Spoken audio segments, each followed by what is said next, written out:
Pagsapit ng alas 10 ng umaga, sabay-sabay na pinatunog ng mga barko sa may port area sa Maynila ang kanilang mga busina.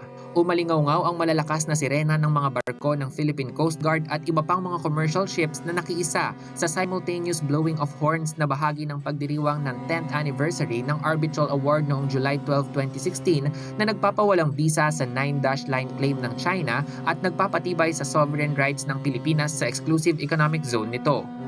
Isa itong presidential yacht na BRP ang Pangulo sa mga nakiisa sa sabayang pagbusina bilang paggunita sa ikasampung taong anibersaryo ng arbitral ruling noong 2016, kasabayan ng mga barko sa iba't ibang lugar sa Pilipinas. Ayon sa commanding officer ng BRP ang Pangulo na si Commander Anthony Mangahas, ipinapakita ng seremonyang ito ang kahalagahan ng makasaysayang arbitral ruling na kumikilala sa soberanya ng Pilipinas at patuloy na paninindigan ng bansa sa pagprotekta ng ating teritoryo alinsunod sa international law. Through this engagement, we hope to keep the Filipino people informed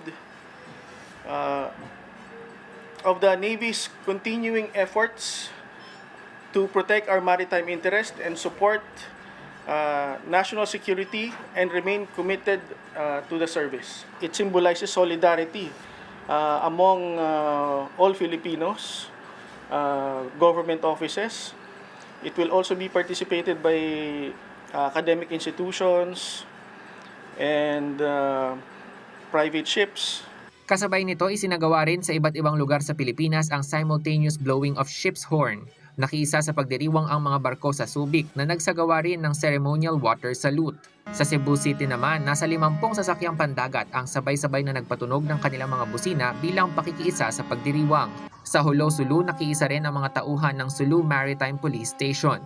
Samantala, inaasahang makikiisa rin ang Philippine Navy contingent sa Rim of the Pacific sa Hawaii, alas 10 ng umaga, oras sa Hawaii. Carlo Luis Candelaria para sa Bayan.